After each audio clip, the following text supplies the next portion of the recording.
The smell hit her first. Naomi knew she reeked of garbage and desperation, but hunger had pushed her past shame. She crouched behind the dumpster outside the Grand Sterling Hotel, watching expensive cars pull up to the entrance. Women in glittering gowns and men in tailored suits stepped out, laughing and chatting as they entered the charity gala. 6 months ago she would have been one of them. Now she was invisible to everyone except the security guards who kept chasing her away from their precious building. Her stomach cramped painfully. She hadn't eaten in 2 days. The shelters were full, and the soup kitchen had run out of food before she reached the front of the line. Naomi pressed her dirty hands against her hollow stomach, trying to make the pain stop. This wasn't supposed to be her life. She was 32 years old and she had worked so hard for everything she had. Or everything she used to have. A sleek black car pulled up to the entrance, different from the others. The security guard stood straighter. Naomi watched as a tall man stepped out. Even from her hiding spot, she could see he moved with confidence and power. His dark suit probably cost more than her entire wardrobe used to be worth. He started walking toward the entrance and something inside Naomi snapped. She didn't plan it. She didn't think. She just moved. Her legs were weak from hunger, but she ran toward him. The security guards shouted. People gasped and moved away from her. She must have looked like a crazy person, this thin woman in filthy clothes racing toward the billionaire. But she reached him before anyone could stop her, and she grabbed his hand with both of hers. "Please," she said, her voice cracking. "Please help me." Time seemed to stop. The man looked down at her hands clutching his, and instead of disgust, she saw something else in his eyes. Something that looked almost like recognition, though they had never met. The hotel security rushed forward, reaching for her arms. "Get her away from Mr. Cross. Someone call the police. Don't touch Mr. Cross with your filthy hands." But before they could grab her, 2 men in dark suits moved between them. These weren't hotel security. These were the billionaire's personal guards, and they were blocking the hotel security from reaching her. Everyone froze. "Step back," one of the guards said calmly but firmly to the hotel security. "Now." Naomi looked up at the man whose hand she still held. Julian Cross. She had heard the name before. Everyone had. He owned half the real estate in the city and ran a technology empire worth billions. His eyes were dark brown and serious as he studied her face. She expected him to pull away, to let his guards remove her, to have her arrested. Instead, he squeezed her hand gently. "When did you last eat?" he asked. The question was so unexpected that tears filled Naomi's eyes. Not sympathy or disgust or anger. Just a simple question that treated her like a human being. The tears spilled over, running down her dirty cheeks. "2 days ago," she whispered. "I'm sorry. I'm so sorry. I don't know what to do anymore." Julian looked at his head guard. "Take her to my suite. Get her cleaned up and order her food. Everything she wants." The guard nodded without hesitation, as if his boss regularly invited homeless women to his hotel suite. The hotel manager rushed over, his face red with anger and embarrassment. "Mr. Cross, I sincerely apologize for this disturbance. We'll have her removed immediately and banned from the property." "You'll do no such thing," Julian said, his voice cold. "She's my guest. If anyone has a problem with that, they can take it up with me. And they'll find themselves looking for new employment." The manager's mouth opened and closed like a fish. The security guard stepped back. The well-dressed guests whispered to each other, their phones already out to capture this bizarre scene. Julian finally released Naomi's hand and gestured to his guard. "Go with Thomas. He'll take care of you. I'll come check on you after the gala." Naomi wanted to ask why. She wanted to understand what was happening. But she was so tired and so hungry that she just nodded. Thomas gently guided her toward a side entrance, and she followed him in a daze. As they walked away, she heard the whispers growing louder. "Did you see her grab him? Why didn't he push her away? What is Julian Cross thinking?" This will be all over the news tomorrow. But Naomi didn't care about any of that. For the first time in 6 months, someone had looked at her like she mattered. Someone had offered her help without judgment. She didn't know why. Julian Cross had done it, but she knew one thing for certain. This moment was going to change everything. 3 years ago, Naomi had stood in front of a mirror in her beautiful home, getting ready for a business dinner. Her husband Brandon had come up behind her and kissed her neck. "You're going to kill it tonight," he had said. "That client won't know what hit them." She had believed him then. She had believed in their marriage, their business, their future together.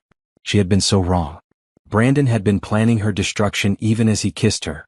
And now, standing in the service elevator of the Grand Sterling Hotel with a stranger's guard, smelling like trash and shaking from hunger, Naomi made herself a promise.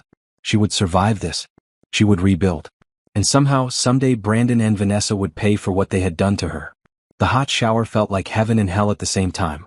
Naomi stood under the water until it ran clear, scrubbing away weeks of dirt and shame. The bathroom was bigger than some apartments she had seen. Marble floors, gold fixtures, and more towels than one person could ever need. Thomas had left her clothes and told her to take her time.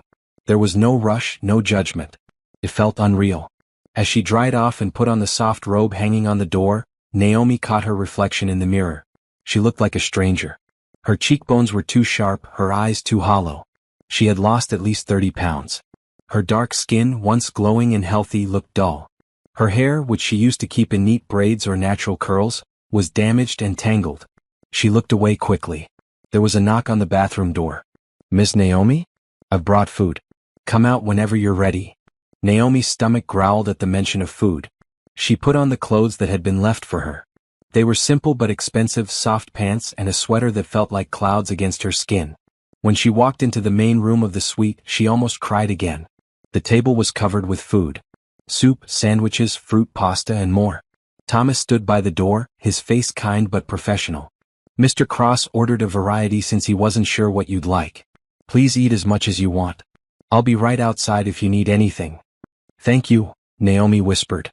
She wanted to dive into the food, but years of good manners held her back until Thomas left. Then she sat down and forced herself to eat slowly. Her stomach had shrunk and she knew eating too fast would make her sick. She started with the soup, savoring every spoonful. It was real food, hot and delicious. She almost forgot what that felt like. As she ate, memories flooded back. She couldn't stop them anymore. For months she had tried not to think about before. About when she had everything. But now, in this safe place with food in her stomach, it all came rushing back. 3 years ago, Naomi had been on top of the world. She and Brandon had built their marketing firm from nothing.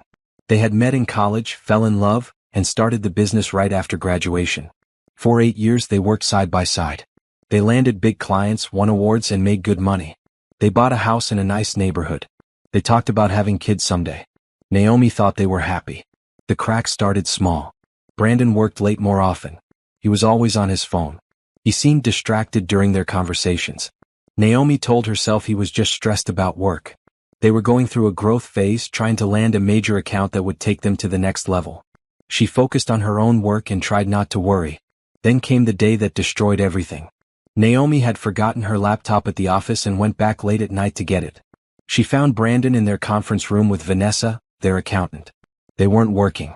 Vanessa was sitting on the conference table, Brandon standing between her legs, kissing her neck. Papers were scattered everywhere. Naomi stood frozen in the doorway, her whole world cracking apart. Brandon saw her first. Instead of looking guilty or ashamed, he looked almost relieved. Vanessa turned around slowly, and the look on her face was even worse. She wasn't surprised or sorry. She smiled. Actually smiled at Naomi's pain. "I guess we should tell her," Vanessa said to Brandon, like Naomi wasn't even there. That night, sitting in their house while Brandon packed a bag, he told her everything. He and Vanessa had been seeing each other for over a year.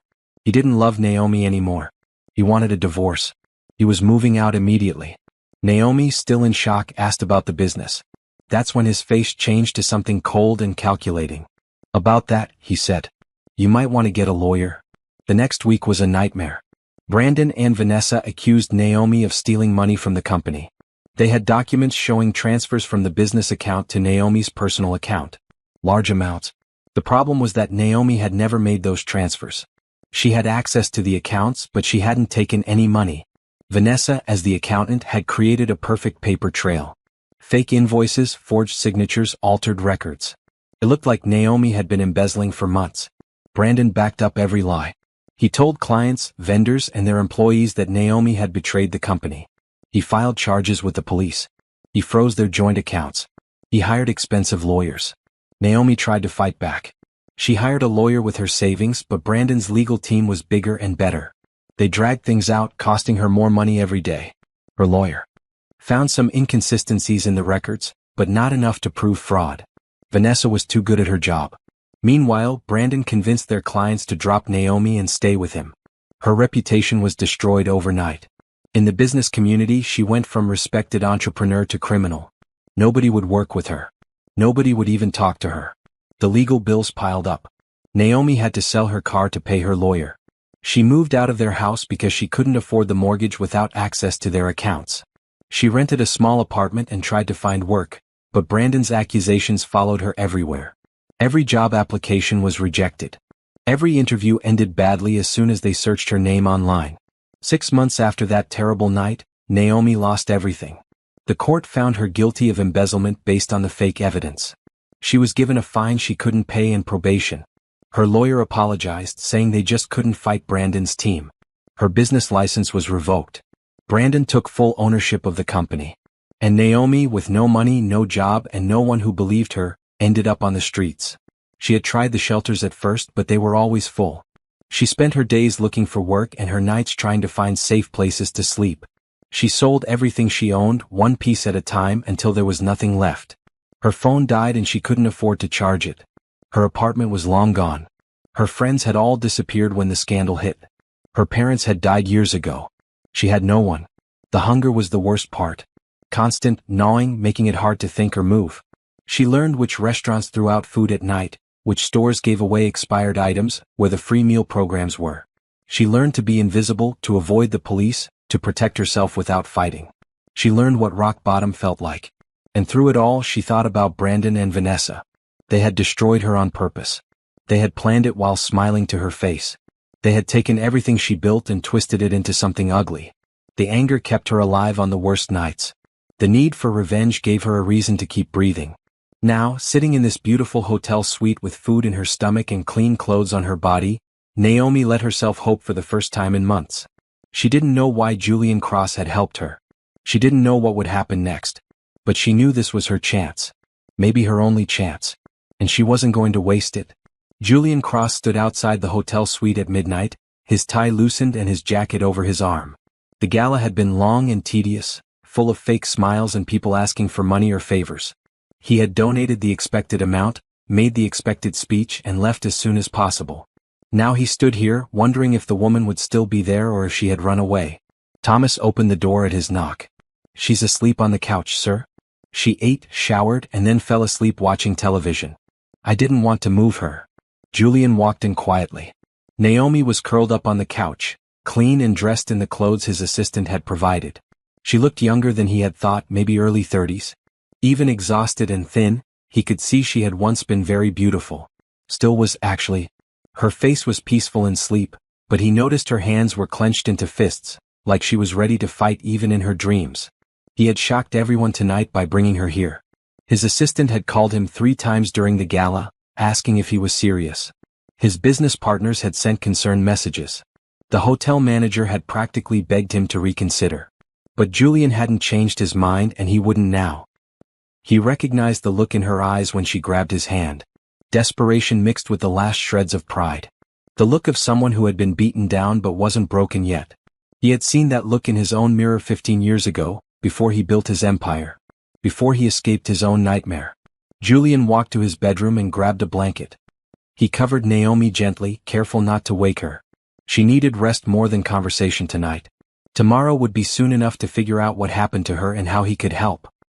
He left a note on the coffee table telling her to order breakfast whenever she woke up, then went to the second bedroom in the suite.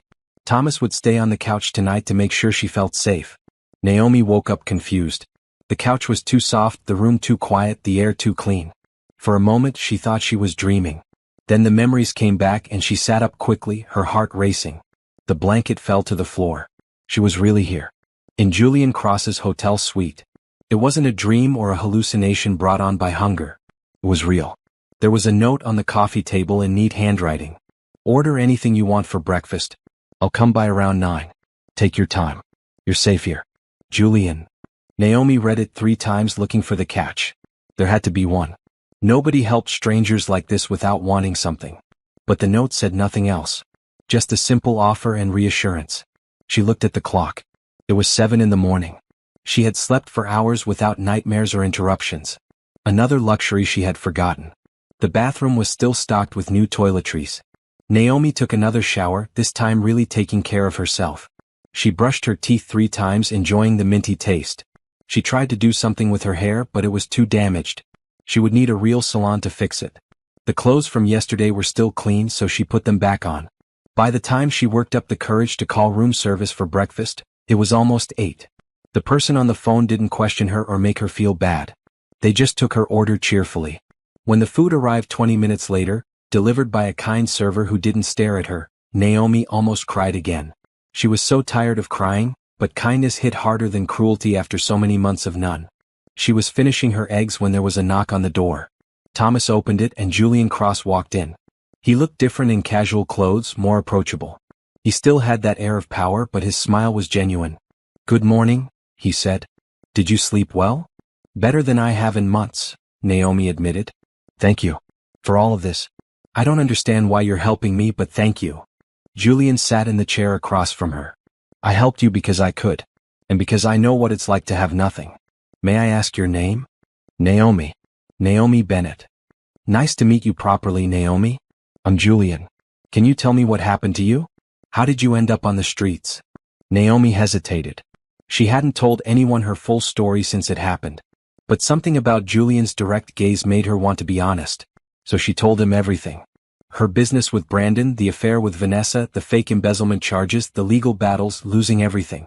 She talked for almost an hour, and Julian listened without interrupting. He didn't look shocked or disgusted or disbelieving. He just listened. When she finished, Julian was quiet for a moment. Then he leaned forward, his eyes intense. "I'm going to tell you something that very few people know. 15 years ago I was homeless too. My father and brother stole my inheritance and threw me out of the family business. They made sure I couldn't work anywhere in our industry. They wanted me to disappear. So I understand, Naomi. I understand what it feels like to be betrayed by people you loved and trusted." Naomi stared at him. Julian Cross, one of the richest men in the country, had been homeless. "How did you come back from that?" "Someone gave me a chance when I needed it most. An investor believed in my ideas even though I had nothing to my name. He gave me seed money for my first startup. I worked day and night to prove him right. Within 5 years, I had built something bigger than my family's company. Within 10, I had bought them out and dismantled their business piece by piece. Not because I wanted revenge, but because they were corrupt and needed to be stopped." "So you got justice," Naomi said quietly. "Eventually. But that's not the point of the story. The point is that someone helped me when I was at my lowest. He didn't ask for anything in return. He just believed I deserved a second chance. I've never forgotten that. And now I'm in a position to do the same for others. That's why I helped you last night. That's why I'm going to help you now." "I don't want charity," Naomi said, some of her old pride returning. "I'm not looking for handouts." "Good," Julian said with a slight smile. "Because I'm not offering charity. I'm offering you a job." Naomi almost laughed. "A job? I have a criminal record. I'm blacklisted in my industry. Nobody will hire me." "I will. I run a tech company, but we have a marketing division that needs fresh ideas. I did some research on you last night. Your work before all this happened was impressive. Innovative campaigns, high client satisfaction, award-winning projects. The embezzlement charges don't add up. The timing is too convenient and the evidence is too perfect. I think you were framed and I think we can prove it eventually. But even if we can't, I believe you're talented and honest. That's enough for me." Naomi felt hope rising in her chest, dangerous and sharp. "Why would you do this? You don't know me." "I know enough. I know you didn't give up even when you had nothing. I know you kept your dignity when others would have lost it. I know you grabbed my hand last night not to hurt me or rob me, but just to ask for help. That takes courage. I respect courage." Julian pulled out a business card and handed it to her. "Think about it. Come to my office on Monday if you're interested. I'll have a position ready for you. Consultant level to start, with room to grow. The pay will be fair and you'll have access to my legal team if you want to fight those charges." Naomi took the card with shaking hands. "I don't know what to say." "Say yes," Julian said simply. "Let me help you get back on your feet. You can stay here in the hotel for the weekend. On Monday, my assistant will help you find an apartment. Company housing for consultants. Nothing fancy, but it's yours for as long as you need it. This isn't charity, Naomi. This is an investment. I'm investing in you because I think you're worth it. All I ask is that you work hard and don't waste this chance." "I won't," Naomi said, her voice fierce. "I promise you I won't waste this. I'll work harder than anyone. I'll prove you made the right choice. Julian stood up and offered his hand. She shook it firmly, her grip stronger than yesterday. I believe you will. Welcome to Cross Enterprises, Naomi. I think you're going to do great things. After Julian left, Naomi sat alone in the suite, staring at the business card. Her mind was racing. She had a job. She had a place to stay. She had a chance to clear her name and rebuild her life. And more than that, she had an opportunity for something she had dreamed about during cold nights on the street. Revenge.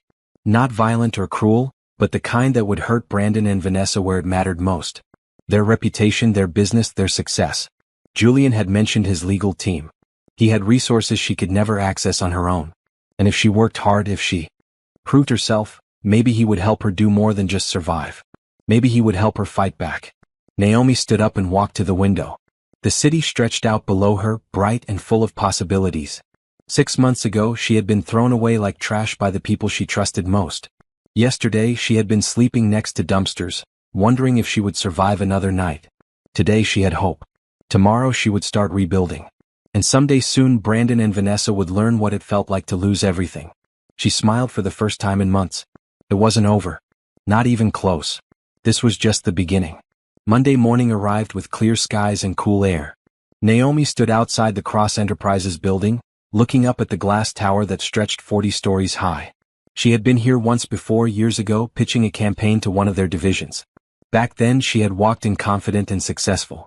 Today she walked in as someone who had lost everything but was determined to earn it all back. The lobby was impressive, all modern design and expensive materials.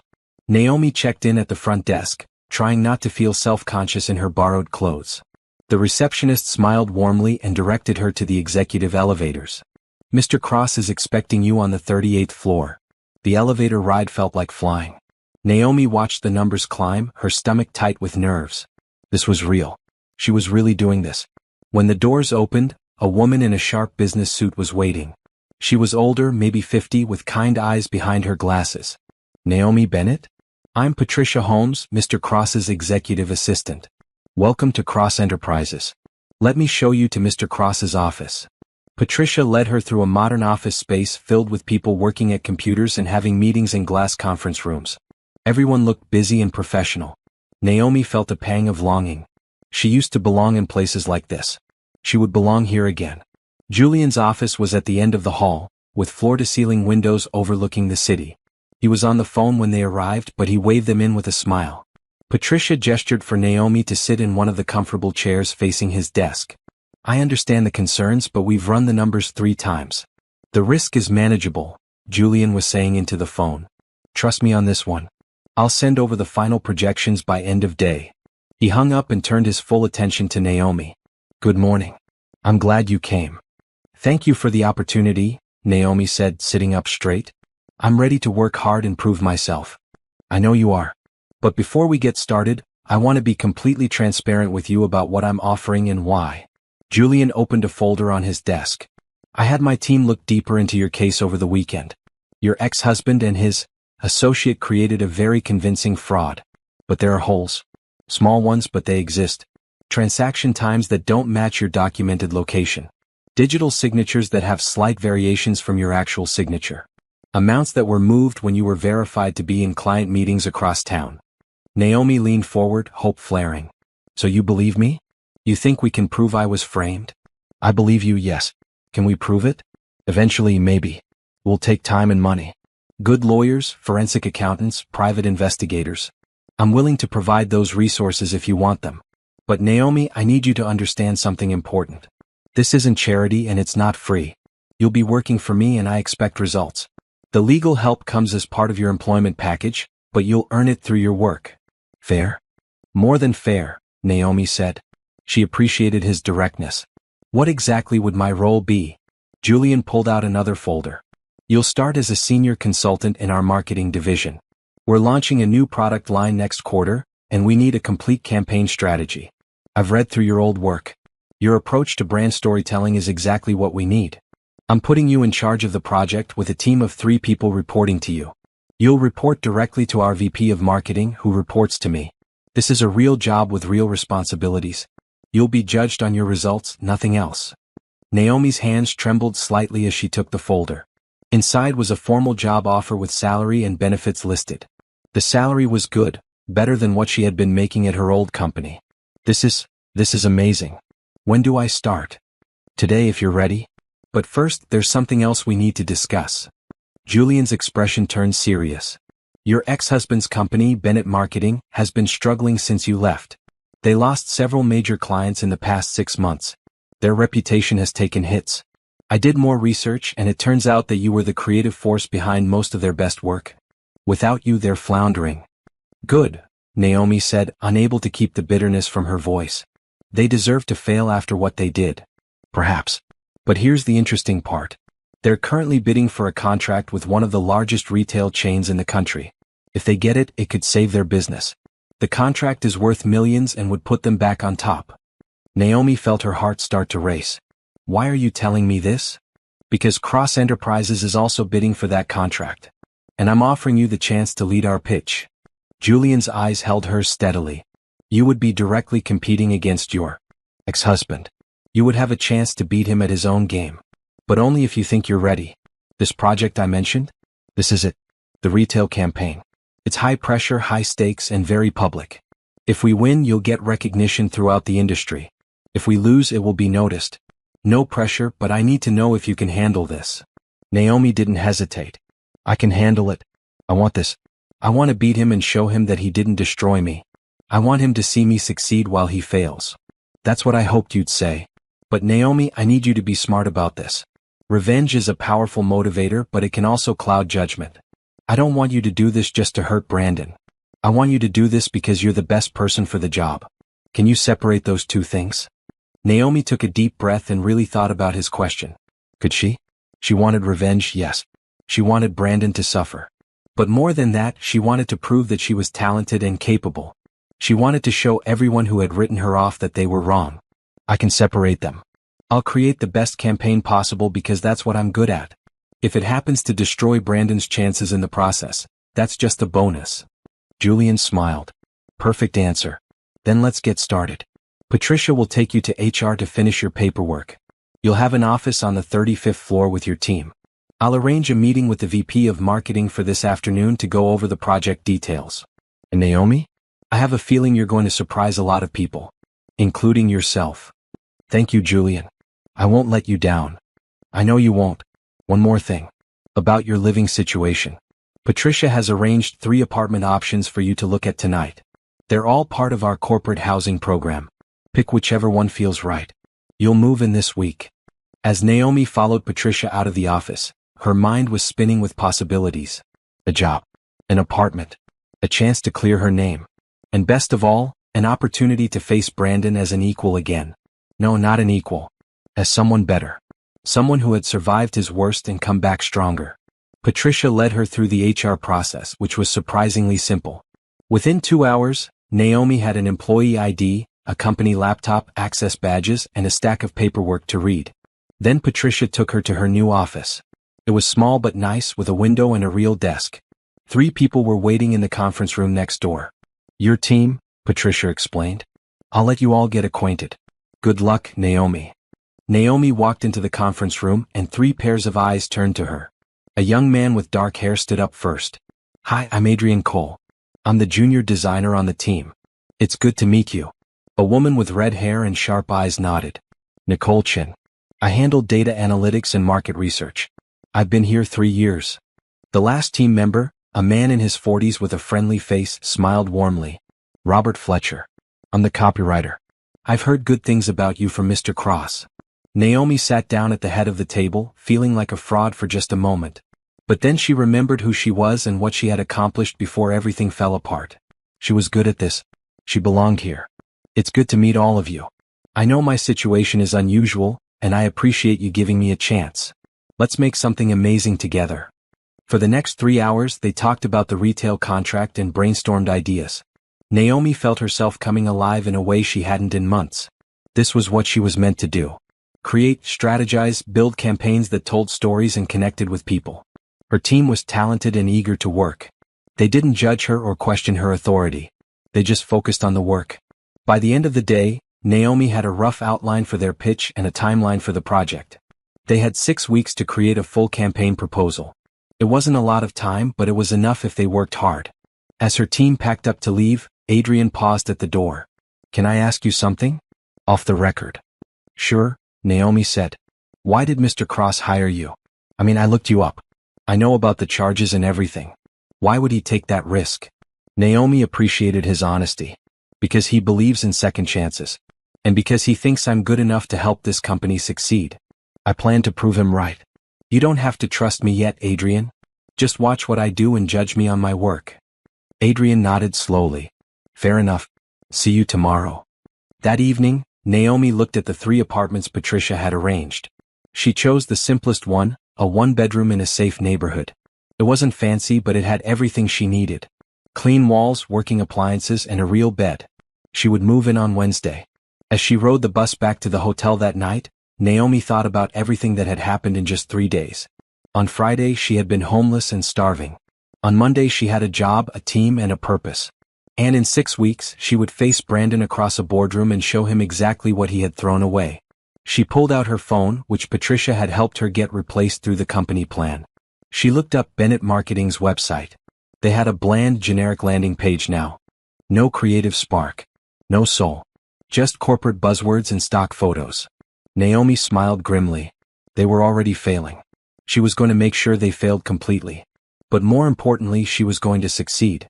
She was going to build something better than what she had lost. And she was going to do it on her own terms, with people who believed in her. Brandon had tried to destroy her, but all he had done was forge her into something stronger. The best revenge, Naomi thought, wasn't going to be hurting Brandon.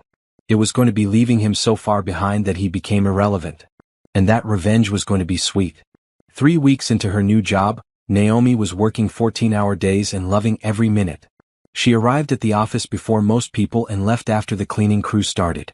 Her team matched her energy, excited by the project and the creative freedom Julian had given them. The campaign was coming together beautifully, mixing traditional marketing with innovative social media strategies that would make their clients stand out. Naomi had moved into her apartment and slowly made it feel like home. She bought basic furniture from second-hand stores and discount places. Nothing fancy, but everything was hers. She hung curtains, arranged her small kitchen, and set up a workspace in the corner of her living room. Every night, she fell into her bed exhausted and satisfied. The best part was the routine. Wake up, shower, eat breakfast, go to work, come home. Simple things that used to be automatic but had become precious after months of uncertainty. She never took any of it for granted. Not the hot water, not the full refrigerator, not the safety of her own space. Her relationship with Julian remained professional but warm. He checked in on her progress weekly, offering guidance without micromanaging. He introduced her to key people in the company and made sure everyone knew she had his full support. The whispers about her past gradually died down as people saw the quality of her work. But Naomi was doing more than just working on the campaign. Every spare moment, she used the company's legal resources to dig into her old case. Julian's lawyers were thorough and patient. They requested documents, interviewed witnesses, and tracked down digital records. Slowly, piece by piece, they were building evidence that the embezzlement was fake. One Wednesday evening, Naomi was working late when Julian knocked on her office door. "You're still here? It's almost 9. "Just finishing up the social media timeline," Naomi said, looking up from her computer. "We're presenting the full campaign to you tomorrow. I want everything perfect." "It will be. You're thorough." Julian came in and sat in the chair across from her desk. "But you can't work this hard without burning out. When's the last time you ate dinner?" Naomi paused. "Lunch, I think. That's what I thought. Come on. There's a diner around the corner that stays open late. You're taking a break and I'm buying." Naomi wanted to argue, but her stomach growled loudly, making them both laugh. "Okay, fine. But just for an hour." The diner was warm and bright, mostly empty at this hour. They slid into a booth and Naomi ordered a burger and fries without looking at the menu. Julian got the same. They sat in comfortable silence until the food arrived, and then they both ate like they were starving. "I love fancy restaurants," Julian said between bites. "But sometimes you just need a good diner burger." "Agreed," Naomi said. She felt herself relaxing for the first time in days. "Thank you for this. For getting me out of the office. I forget to take breaks sometimes." "I noticed. You're driven, Naomi. It's one of your strengths. But you need balance too. Trust me, I learned that lesson the hard way." Julian wiped his hands on a napkin and leaned back. Can I ask you something personal? Sure. What drives you? Is it the work itself, or is it proving something to your ex-husband? Naomi considered the question carefully. Both, honestly. I love marketing. I love creating campaigns that connect with people. That's real. But I'd be lying if I said revenge wasn't part of it. I want Brandon to see me succeed. I want him to regret what he did. Is that wrong? Not wrong. Just human. But here's what I learned about revenge. It's satisfying for a moment, but it doesn't fill the empty spaces inside you. Only building something new does that. My father and brother destroyed my life, and yes, I eventually destroyed their company in return. But the real satisfaction didn't come from watching them fail. It came from building something better than they ever had. From proving to myself that I was more than they said I was. That's what I want too, Naomi said quietly. I want to build something so good that Brandon becomes irrelevant. So when people think about marketing excellence, they think of me, not him. Then you're on the right path. Just don't lose yourself in the anger. Use it as fuel, but don't let it consume you. They finished their meal and walked back to the office building. The streets were quiet and the air had cooled. Naomi felt grateful for this moment, for Julian's wisdom and friendship. He had given her so much more than just a job. He had given her belief in herself again. Julian, she said as they reached the building entrance. Why did you really help me that night? You could have walked past like everyone else. Julian was quiet for a moment. Because 15 years ago I was you. Desperate, alone, and one bad night away from giving up completely. Someone helped me and it changed everything. I swore that if I ever had the power to do the same for someone else, I would. When you grabbed my hand, I saw myself in your eyes. I saw someone worth saving. I saw someone who would fight if given a chance. So I gave you that chance. I'm glad you did, Naomi said. I won't waste it. I know you won't. Now go home and get some sleep. Tomorrow's a big day. The next morning, Naomi and her team presented their campaign to Julian and the executive team. They had prepared a full multimedia presentation showing every aspect of their strategy. Adrian had created stunning visuals. Nicole had compiled data showing projected engagement and ROI. Robert had written compelling copy that told a story. And Naomi brought it all together, presenting with confidence and passion. When they finished, the room was silent for a moment. Then Julian started clapping and everyone joined in. That was excellent work. Truly excellent. You've exceeded my expectations in every way. The VP of Marketing, a woman named Helen Rodriguez, nodded enthusiastically. This is exactly what we needed. The client is going to love this. When's the presentation to them? Next week, Naomi said. We have one more week to refine everything and practice our pitch. Good. Make it flawless. This contract could change everything for our division. Helen looked at Naomi with genuine respect. You've done impressive work in a short time. I'm glad Julian brought you on board. After the meeting, Naomi's team celebrated with coffee and pastries in the break room. They were exhausted but proud.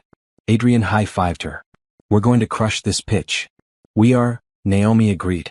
But we can't get overconfident. Bennett Marketing is presenting too, and they know this industry inside and out. Nicole pulled up some information on her tablet. I did some research on them. They've been struggling like Mr. Cross said. Lost 3 major clients in the last quarter. Their social media engagement is way down. Their latest campaign for that tech startup got terrible reviews. I think we've got them beat. Maybe, Naomi said carefully. But Brandon is smart and ruthless. He'll have something planned. We need to be ready for anything.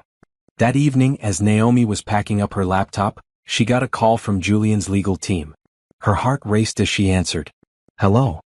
Ms. Bennett, this is Richard Morrison from the legal department. I have news about your case.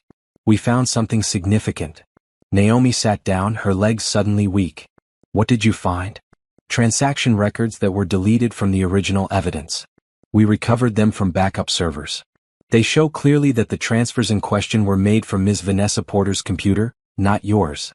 The timestamps and IP addresses match her workstation, not your laptop. This is solid evidence that the embezzlement was done by her, and that the charges against you were false. Tears filled Naomi's eyes. So I can clear my name? We believe so. We'll need to file motions with the court and present this evidence formally. It will take a few months to work through the legal system, but yes. We have a strong case for getting your conviction overturned and the charges dismissed. We may even be able to pursue charges against Ms. Porter and your ex-husband for fraud and perjury. Thank you, Naomi whispered. Thank you so much. After she hung up, Naomi sat in her office for a long time, letting the news sink in. Her name could be cleared. She could get justice. The weight she had been carrying for months suddenly felt lighter. She wasn't a criminal. She never had been. Soon everyone would know that. She thought about calling Brandon and telling him that his lies were about to be exposed. She thought about the satisfaction of watching him panic. But then she remembered what Julian had said. Revenge was satisfying for a moment, but building something new was what really mattered. So instead of calling Brandon, Naomi opened her laptop and got back to work on the campaign. She refined the presentation, adjusted the timeline, and added a few more touches that would make it perfect. She worked until midnight, then went home and slept peacefully for the first time in a year. Next week, she would face Brandon in the pitch meeting. She would compete against him fairly and beat him with superior work. And in a few months, she would walk into court and clear her name officially. She was rising from the ashes Brandon had tried to bury her in. And she was going to rise higher than she had ever been before. The week before the big pitch flew by in a blur of final preparations. Naomi and her team rehearsed their presentation until they could do it in their sleep. They anticipated every possible question, prepared backup data for every claim, and polished every slide until it shone. By Thursday evening, they were as ready as they would ever be. Friday morning brought unexpected news. Nicole rushed into Naomi's office, her laptop open and her face excited. You need to see this. I was doing competitive research on Bennett marketing and I found something interesting. Naomi looked at the screen. Nicole turned toward her. It was a business filing document. What am I looking at? Bennett Marketing filed for a major business loan 3 months ago. They're in serious financial trouble. But look at who they listed as their major prospect. Nicole pointed to a line in the document. The same retail chain we're pitching to next week. This contract isn't just important to them. It's everything. Without it, they'll probably go bankrupt within 6 months. Naomi felt a surge of satisfaction mixed with something else. Concern maybe. They're betting their entire company on this one pitch? It looks that way. I also found some information about their creative team. Brandon's been hiring and firing people constantly. High turnover, lots of complaints online about poor management. Vanessa is apparently handling most of the finances and creative direction now, even though she's an accountant, not a marketer. They're a mess. That's good for us, Naomi said, but her mind was already working through implications. Brandon Desperate was dangerous. She had lived with him for 8 years. She knew how he operated when his back was against the wall. He would cheat, lie, or steal to win. We need to make sure our presentation materials are secure. Passwords on everything, limited access, no cloud storage that could be hacked. Nicole nodded. Already done. I've been paranoid about security since I heard they were competing against us. But Naomi, there's more. I did some deeper digging into the company structure. Julian Cross's company has financial connections to Bennett Marketing through some shared investors. It's distant, but it exists. That means there might be ways to leverage business pressure if needed. No, Naomi said firmly. We win this fairly on the strength of our work. I'm not interested in using backdoor pressure or connections. That's the kind of thing Brandon would do, and I'm better than that. I respect that, Nicole said. But I wanted you to know the information exists just in case. That afternoon, Naomi had a meeting with Julian to do a final review of their presentation. She mentioned what Nicole had found about Bennett Marketing's financial situation. Julian listened thoughtfully. That matches what I've heard through other channels, he said. They're in trouble. But here's what I want you to understand, Naomi. We're going into this pitch to win based on merit, not because we destroyed their chances another way. If we win, it's because we earned it. If they lose, it's because they weren't good enough. That's important to me. It's important to me too, Naomi said. I want to beat Brandon, but I want to beat him fairly. I want him to know that he lost because I'm better, not because I played dirty like he did. Good. Then let's focus on making our pitch so strong that there's no doubt who deserves the contract. Julian pulled up their presentation on his computer. Walk me through it one more time. I want to see it fresh. Naomi spent the next 2 hours presenting their campaign to Julian, answering his questions and refining her delivery. By the end, Julian was smiling. This is excellent work. You're going to do great on Monday. Just remember to breathe and be yourself. Your passion for this project comes through when you relax and let it flow. I'll remember. Julian, thank you again for this opportunity. For believing in me when nobody else would. You've earned everything you've gotten here through your own talent and hard work. Don't forget that. You didn't need me to be good at your job. You just needed someone to give you a chance to show it. That weekend, Naomi tried to relax but found it impossible. She reviewed her notes, practiced her opening, and imagined every possible scenario. Saturday night she couldn't sleep, so she got up and made tea. As she sat at her small kitchen table, she thought about Monday and what it would feel like to see Brandon again. Part of her was nervous. He had hurt her so badly, destroyed her life so completely. Seeing him again would bring back all those painful memories. But another part of her was excited. She wanted him to see how far she had come. She wanted him to realize that his attempt to break her had failed. Her phone buzzed with a text from Julian. "Stop overthinking. Get some sleep. You're ready for this." Naomi smiled and texted back. "How did you know I was overthinking?" "Because I would be too. But seriously, rest. Monday is going to be intense." Sunday, Naomi forced herself to take the day off. She went for a long walk, treated herself to a nice lunch, and watched mindless television. She did everything she could to quiet her mind and prepare for the week ahead. By Sunday night, she felt centered and calm. Ready. Monday morning arrived cold and clear. Naomi dressed carefully in her best suit, which she had bought last week with her first paycheck. It wasn't designer, but it fit well and made her feel professional. She did her makeup with care, fixed her hair, and looked at herself in the mirror. She looked different than she had 3 months ago. Healthier, stronger, more confident. She looked like someone who belonged in a boardroom. The pitch was scheduled for 10 in the morning at the retail chain's headquarters downtown. Naomi arrived early with her team, and they set up their materials in the conference room they had been assigned. Everything was perfect. The presentation loaded smoothly, their handouts were professional, and their energy was positive. At 9:45, Bennett Marketing arrived. Naomi saw them through the glass wall of the conference room. Brandon looked older, more tired. His suit was expensive but wrinkled. Vanessa was with him, dressed in a tight red dress that was too formal for a business pitch. She looked confident, even smug. They had 2 other people with them, both young and nervous-looking. Brandon glanced into Naomi's conference room and froze. For a moment, their eyes met through the glass. Naomi saw shock, then anger, then something that might have been fear flash across his face. She looked away first, turning back to her team with a small smile. "Let him be afraid. You should be." At exactly 10 o'clock, they were called into the main presentation room. The retail chain's executive team was there, 5 people including the CEO. They sat on one side of a long table. Bennett Marketing went first. Naomi and her team sat in the back of the room to watch. Brandon's presentation was competent but uninspired. He talked about market share and demographics, showing charts and data. Vanessa tried to add personality, but her jokes fell flat. Their creative examples were generic and safe. The executives looked bored, checking their phones and whispering to each other. After 45 minutes, Brandon wrapped up and asked for questions. The CEO, a woman in her 50s named Diane Thompson, leaned forward. "This is fine work, Mr. Bennett, but it feels very standard. We've seen these strategies before. What makes your approach unique?" Brandon hesitated, then launched into a defensive explanation that only made things worse. He talked about proven methods and reliable results, which was just another way of saying they had no new ideas. After a few more awkward questions, Diane thanked them and called for a break. During the break, Brandon tried to approach Naomi in the hallway. She saw him coming and turned away, pretending to be deep in conversation with Adrian. Brandon stopped a few feet away, clearly wanting to talk but not willing to make a scene. After a moment, he walked away, his jaw tight with frustration. "Was that your ex?" Adrian whispered. "Yeah," Naomi said. "Don't worry about him. Let's focus on our presentation." When they reconvened, it was Naomi's turn. She walked to the front of the room with her team, feeling Brandon's eyes on her from where he sat in the back. She connected her laptop, pulled up the first slide, and took a deep breath. Then she smiled at the executives and began. "Thank you for having us here today. I'm Naomi Bennett, and this is my team from Cross Enterprises. We're not here to give you safe or standard.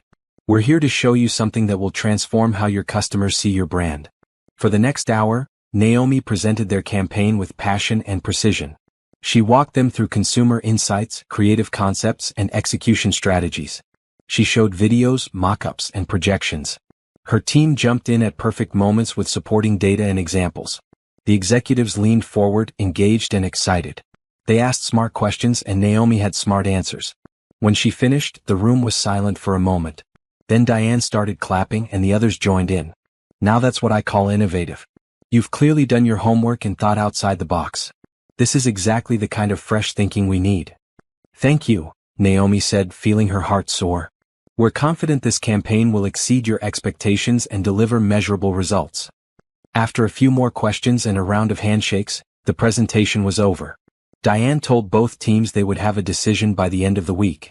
As everyone filed out of the room, Brandon blocked Naomi's path in the doorway. We need to talk, he said quietly. No, we don't, Naomi replied, her voice steady. I have nothing to say to you. Naomi, please. I know I hurt you, but... Hurt me? Naomi laughed, a harsh sound. You destroyed my life, Brandon. You framed me for a crime you and Vanessa committed. You took everything I built and twisted it into something ugly. You made me homeless and hungry and desperate. And now you want to talk? No. The only thing I want from you is to watch you fail. She walked past him, her team following close behind. She didn't look back. She heard Vanessa call Brandon's name, heard them whispering urgently, but she didn't care. She had said what she needed to say and now it was done. In the elevator going down, her team was celebrating quietly. You killed it up there, Nicole said. That presentation was perfect. We all did great, Naomi said.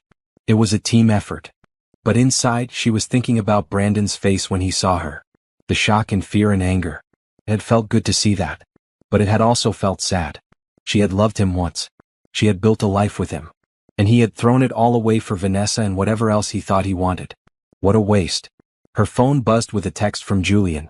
I heard it went well. Proud of you. Naomi texted back. It went great. We should know by Friday. Back at the office, Naomi tried to focus on other work, but her mind kept replaying the presentation and the confrontation with Brandon. That evening she stayed late, catching up on emails and planning next week's projects. Around 8 there was a knock on her office door. She looked up to see Julian. Still here? You should be out celebrating. I will when we know for sure we won, Naomi said. But thank you. I feel good about today. Julian came in and sat down. I heard about your conversation with Brandon in the hallway. Are you okay? I'm fine. It felt good to tell him off, actually. To let him know that he didn't break me. Naomi paused. I also heard from your legal team this afternoon. They've filed the motions to overturn my conviction. The hearing is scheduled for next month. That's great news. Everything's coming together for you. It is, Naomi agreed. And I have you to thank for most of it. I don't know how to repay you for everything you've done. You don't need to repay me. Just keep being excellent at your job and living your best life. That's all the thanks I need. Julian stood up. Come on. Let me take you to dinner. A real celebration, not a diner this time. You earned it. Naomi was about to refuse, but then she realized she didn't want to. She enjoyed Julian's company. He made her feel valued and understood. And after the intensity of today, she could use some good food and good conversation. Okay. Dinner sounds nice. They went to a quiet restaurant downtown, the kind of place with dim lighting and excellent food. Over wine and pasta they talked about everything except work. Naomi told Julian about her parents, who had died when she was in college. Julian told her about his childhood and how his family's betrayal had shaped him. They laughed, they shared stories, and for a few hours, Naomi felt like herself again. Not the woman who had lost everything and not the woman fighting to rebuild. Just Naomi, enjoying an evening with someone she was starting to care about. As Julian drove her home later, Naomi felt something shift inside her. She had been so focused on revenge and rebuilding that she hadn't thought about moving forward in other ways. But maybe it was time. Maybe she could start letting people in again. Start trusting again. Start living instead of just surviving. Thank you for tonight, she said as they pulled up to her apartment building. I needed it. Anytime, Julian said with a warm smile. Get some rest. We'll see what Friday brings. As Naomi walked to her apartment, she thought about the week ahead. By Friday she would know if they won the contract. By next month she would hopefully have her name cleared officially. And somewhere in there she needed to figure out what came next. What she wanted her life to look like beyond revenge and justice. But for tonight she was content with how far she had come. From desperate and homeless to confident and successful. From destroyed to rebuilt. And the journey wasn't over yet. The best parts were still ahead. Wednesday morning, Naomi arrived at work to find an email from Diane Thompson, the CEO of the retail chain. Her heart raced as she opened it, afraid to hope. But the message was brief and professional. Decision delayed until next Wednesday due to additional considerations. Thank you for your patience. Naomi sat back in her chair, unsure whether to feel disappointed or relieved. An extra week meant more waiting, more anxiety, but it also meant they must be seriously considering both proposals. She forwarded the email to her team and Julian with a short note. Extra week to wait. Let's keep working on other projects and stay positive. Julian called her 5 minutes later. Extra week isn't necessarily bad news. It means they're being thorough. Try not to stress about it. I'll try, Naomi said. But you know I'm terrible at waiting. I know. Which is why I'm going to give you something else to focus on. Can you come to my office at noon? When Naomi arrived at Julian's office at noon, she found him with Richard Morrison, the lawyer who had been working on her case. Her stomach tightened with nerves. Is everything okay? Better than okay, Richard said, smiling. We have enough evidence to not only clear your name but to file criminal charges against Brandon Bennett and Vanessa Porter. The digital forensics are clear. The embezzlement was done by Vanessa from her computer, and Brandon knew about it. He signed off on documents that falsely implicated you. We have email chains, digital signatures, and testimony from witnesses who were pressured to lie. Naomi felt tears spring to her eyes. So I can be completely cleared? Yes. We're filing the motion next week, and I'm confident the judge will overturn your conviction. We're also recommending charges of fraud, embezzlement, and perjury against both of them. This is serious, Naomi. They could face prison time. Naomi should have felt triumphant. This was what she had wanted, what she had dreamed about during those cold nights on the street. But instead she felt conflicted. Yes, Brandon and Vanessa deserved to be punished. But prison? That seemed harsh, even for what they had done to her. Julian seemed to read her thoughts. This is your choice, Naomi. Richard can file the criminal complaints, or we can focus just on clearing your name and pursuing civil damages. Either way, the truth will come out. But you need to decide how far you want to take this. Naomi thought about it carefully. She thought about everything Brandon and Vanessa had done. The lies, the theft, the calculated destruction of her reputation. They had left her homeless, hungry, and hopeless. They had shown no mercy, no remorse. Why should she show them any?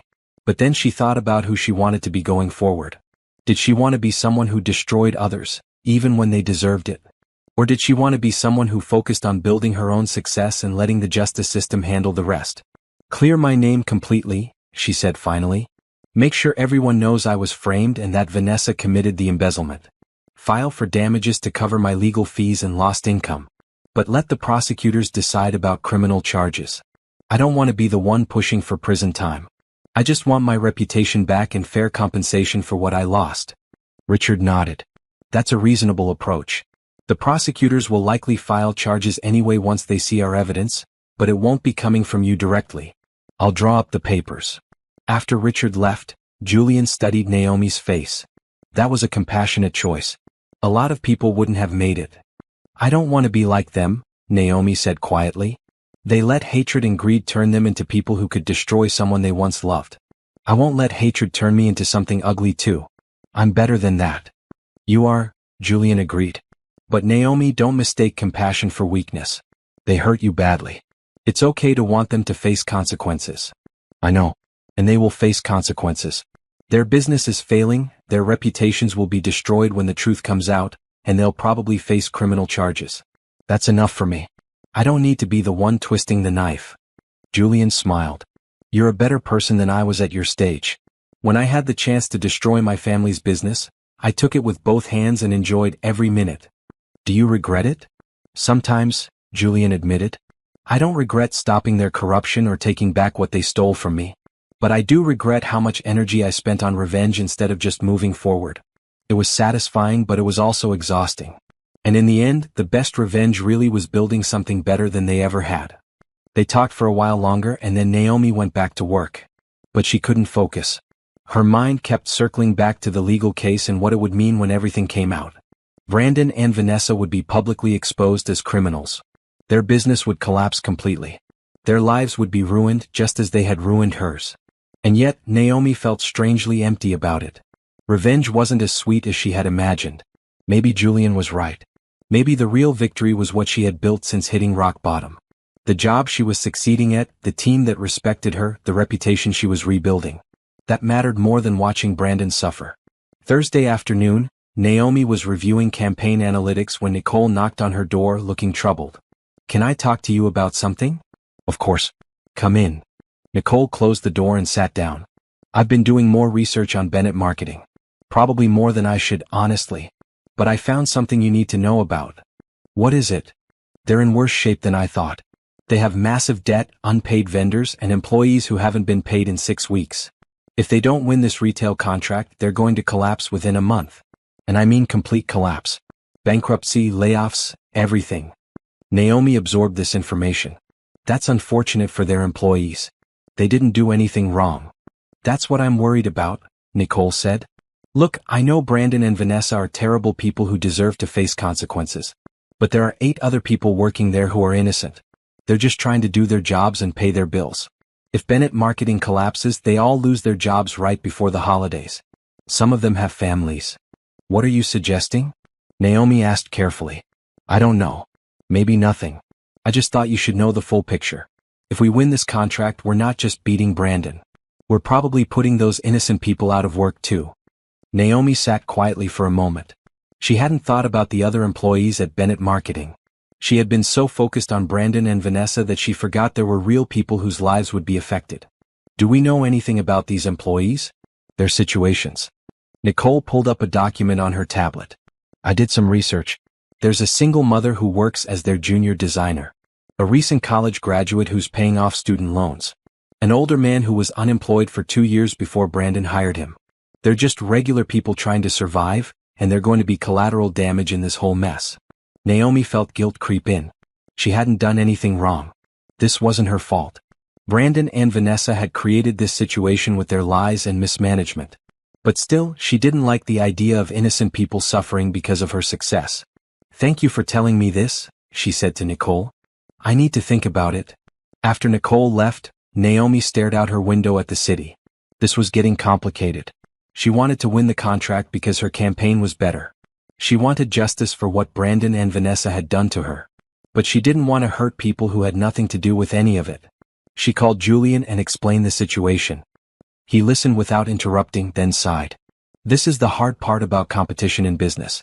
There are always real people affected by every decision. But Naomi, you can't make your choices based on guilt about collateral consequences. You earned this opportunity fairly. If Bennett Marketing collapses, it's because of Brandon and Vanessa's mismanagement, not because you succeeded. I know that logically. But it still feels wrong somehow. Then think about this. If we win the contract, Cross Enterprises will need to expand our marketing division. We'll be hiring. Those employees at Bennett Marketing? If they're any good, we could bring them on board. They don't have to be casualties. They could be assets we gain. Naomi felt relief wash over her. That's a great idea. Can we actually do that? Of course. I'll have HR reach out to them quietly. We can offer positions before Bennett Marketing officially collapses. That way they land on their feet and we get good people who know the industry. Everybody wins except Brandon and Vanessa. That would make me feel a lot better about all of this. Good. Then don't feel guilty about succeeding. Just make sure that when you do, you help the people who deserve it. That's how you build something better than what Brandon had.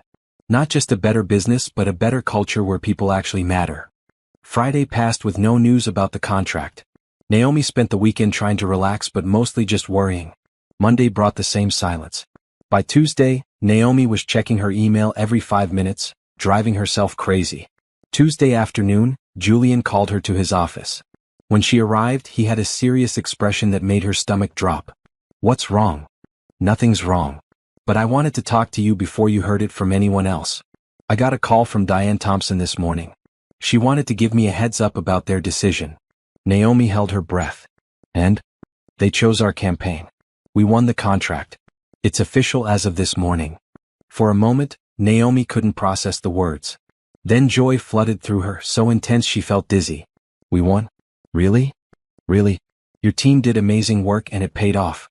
Diane specifically mentioned your presentation and creativity. She said it was the clear choice. Julian smiled. Congratulations, Naomi. You earned this. Naomi wanted to cry, to scream, to jump up and down. Instead, she just laughed, a sound of pure relief and happiness. We did it. We actually did it. You did it. Now go celebrate with your team. And Naomi? This is just the beginning. You're going to do great things here. I believe in you. Naomi went back to her office in a daze. She called her team together and told them the news. Adrian actually did jump up and down. Nicole hugged her tight. Robert looked like he might cry. They all went out for drinks after work, celebrating and toasting their success. But in the back of her mind, Naomi kept thinking about Brandon. He would get the news tomorrow. His company would fail. His lies would be exposed. Everything he had stolen from her would finally catch up with him. She should feel triumphant. She should feel victorious. Instead, she just felt tired. Tired of anger, tired of revenge, tired of looking backward. She had won fairly and completely. Brandon had lost. The story was over. Now she could finally, truly move forward. And that thought, more than anything else, made her smile. Wednesday morning arrived with the formal announcement of the contract award. The retail chain sent official letters to both Cross Enterprises and Bennett Marketing. Within an hour, the news spread through the industry. Naomi's phone buzzed with congratulatory messages from colleagues and clients. Her team was ecstatic, already diving into the implementation phase. But Naomi couldn't fully celebrate. She kept waiting for the other shoe to drop, for Brandon to do something desperate or cruel. She knew him too well to believe he would accept defeat gracefully. Around 2 in the afternoon, her instincts proved right. Patricia called her office line.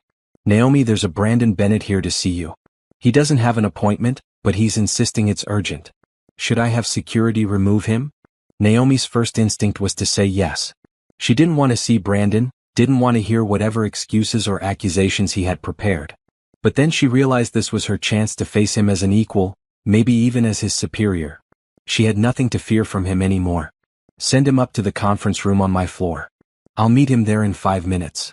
She hung up and called Julian. Brandon's here. He wants to talk. I'm going to hear him out, but can you have security nearby just in case? Already on it, Julian said. I saw him come in on the lobby cameras. I'll be right down the hall if you need me. Be careful, Naomi. Desperate people do desperate things. Naomi walked to the conference room with her head high. Brandon was waiting inside, pacing by the windows. He looked terrible. His eyes were bloodshot, his suit rumpled, and he had clearly not slept. When he saw her, his expression twisted between anger and something that might have been shame. Naomi, he said. Thank you for seeing me. You have 5 minutes, she said coldly, sitting at the table but not inviting him to sit. What do you want? Brandon ran his hand through his hair, a gesture she recognized from when he was stressed. I want to explain. About everything. About why I did what I did. I know why you did it. You wanted Vanessa and you wanted the company without me. You decided the easiest way was to frame me and take everything. There's nothing complicated about it. It wasn't like that, Brandon said, his voice rising. You don't understand the pressure I was under. The company was struggling and you were always so perfect, so talented. Everyone loved you. Clients, employees, everyone. I was just the business guy, the boring one. Vanessa made me feel important. She saw me. Naomi laughed bitterly. So you destroyed my life because you felt overshadowed? That's your explanation. I didn't mean for it to go that far. Brandon shouted, then seemed to catch himself. He lowered his voice. The embezzlement was Vanessa's idea. She said we needed money to keep the business afloat. I didn't know she was going to frame you. I swear I didn't know until it was too late and then I was in too deep to stop it. You're lying, Naomi said calmly. I've seen the evidence. You signed documents. You testified against me. You actively participated in destroying my reputation. Own what you did, Brandon. At least have that much courage. Brandon slumped into a chair, his face crumbling. Okay, you're right. I knew. I let it happen. I even helped make it worse because I thought if you were gone, everything would be better. The company, my life, everything. I was wrong. I was so wrong. Yes, you were. And now you're here because you lost the contract and your company is failing. What do you want from me? Forgiveness? Help.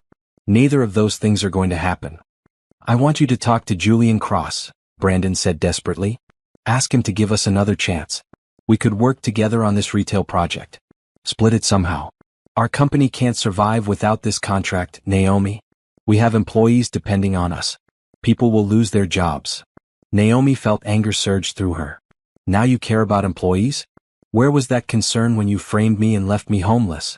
Where was it when Vanessa stopped paying your staff 6 weeks ago? You're not worried about those people, Brandon. You're worried about yourself. Please, Brandon said, and tears actually filled his eyes. I know I don't deserve your help. I know what I did was unforgivable. But I'm begging you. Not for me, but for everyone else who will suffer if Bennett Marketing goes under. You're not a cruel person, Naomi. You never were. Don't let innocent people pay for my mistakes. Naomi stood up, her voice like ice. You're right about one thing. I'm not cruel. Which is why I'm going to tell you something. Julian is already reaching out to your employees to offer them jobs here. The good ones, the innocent ones who did nothing wrong, will land on their feet. They won't suffer because of you. But you? You're going to face exactly what you deserve. Your company will fail. Your reputation will be destroyed. And in about 2 weeks, you're going to be arrested for fraud and embezzlement. The evidence has been turned over to prosecutors. Brandon's face went white. What? What evidence? Digital forensics showing that Vanessa committed the embezzlement from her computer. Email chains showing you knew about it and participated in framing me. Witness testimony from people you pressured to lie. Everything, Brandon. Everything you did to me is going to be proven in court, and you're going to pay for it. No, Brandon whispered. No, that's not possible. We were careful. We covered our tracks. Not well enough. You underestimated me. You thought I would just disappear and let you get away with it.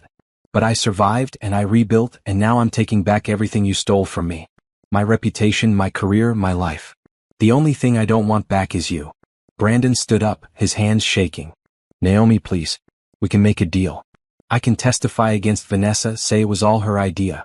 I can help you, give you whatever you need. Just don't do this. Please. Naomi walked to the door and opened it. 2 security guards were standing outside as arranged. We're done here. These gentlemen will escort you out. Don't come back to this building, Brandon. Don't call me, don't email me, don't contact me in any way. If you do, I'll file for a restraining order. Move on with your life, what's left of it. You've changed, Brandon said, his voice bitter. You used to be kind. You used to care about people. I still care about people, Naomi said quietly. Just not people who tried to destroy me. Goodbye, Brandon. She watched the security guards escort him to the elevator. Part of her felt satisfaction at seeing him so defeated. But mostly she just felt sad. Sad for the years she had wasted with him, sad for the life they could have had if he had been honest, sad for who he had chosen to become. Julian appeared in the hallway as the elevator doors closed. You okay? Yeah, Naomi said. I'm good. He wanted me to help him save his company. I figured. What did you tell him? The truth. That it's over and he has to face what he did. Naomi took a deep breath. I also told him about the criminal case. Was that wrong? No, Julian said. He would have found out soon anyway. At least this way he has time to prepare himself and maybe get a lawyer. More mercy than he showed you. I don't feel merciful. I don't feel angry either. I just feel done. Like I closed a chapter of my life that needed to end. That's healthy. Come on, let's get out of the office for a while. We both could use some air. They walked to a small park near the building, sitting on a bench in the afternoon sun. Naomi felt lighter than she had in months, like a weight had lifted. She had faced Brandon and stood her ground. She had won the contract fairly. She was getting her name cleared. Everything she had worked for was coming together. Thank you, she said to Julian. For everything. For helping me, for believing in me, for being there when I needed someone. I don't think I've said that enough. You don't need to thank me. I did what anyone with a conscience should do. I'm just glad it worked out. You've done amazing work, Naomi. You earned all of this. I couldn't have done it without your support. Maybe not, Julian admitted. But you did the hard part. You put in the work, fought your battles, and came out stronger. That was all you. They sat in comfortable silence for a while, watching people walk by.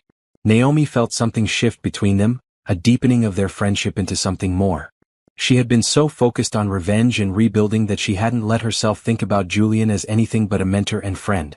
But now, sitting here with him, she realized her feelings had grown into something else. Julian, she said quietly, can I ask you something personal? Of course. Why haven't you dated anyone? In all the time I've been working for you, I've never seen you with anyone. Are you married or? Julian smiled slightly. Not married. Never have been. I dated a lot when I was younger, but after what my family did, I had trouble trusting people. I threw myself into building my company instead. It was easier, safer. No one could betray me if I didn't let them close. That sounds lonely. It has been sometimes, Julian admitted. But I've learned to be okay with it. I have good friends, satisfying work, a life I'm proud of. That's enough for me. Is it? Naomi asked. Or is it just what you've convinced yourself is enough because you're afraid of being hurt again? Julian looked at her, really looked, and Naomi saw something vulnerable in his eyes. You're very perceptive. Maybe you're right. Maybe I have been hiding behind my work. But after 15 years, it's a hard habit to break. I understand, Naomi said. I feel the same way after Brandon. The idea of trusting someone again, of being vulnerable again, it terrifies me. But I'm starting to wonder if I want to stay closed off forever. If maybe there are people worth taking that risk for. Are you talking about anyone specific? Julian asked carefully. Naomi felt her heart racing. This was a risk, maybe a huge one. But she had been brave about everything else. Why not be brave about this too? I might be. I've been thinking about someone who's been kind to me when I needed it most. Someone who sees me as more than just a project or a charity case. Someone who makes me feel valued and respected. Someone I'm starting to care about a lot.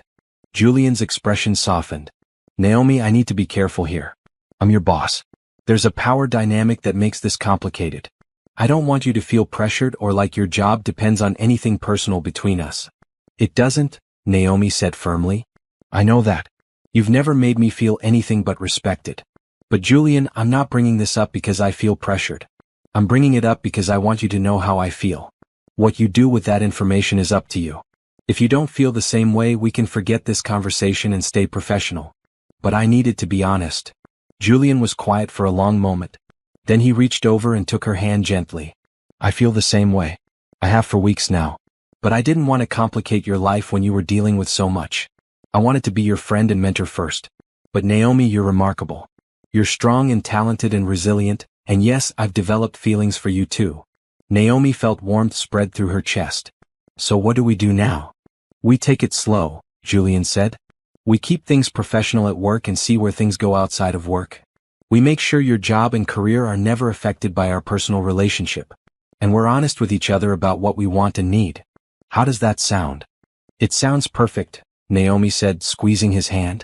They sat together for a while longer, holding hands and talking about everything except work.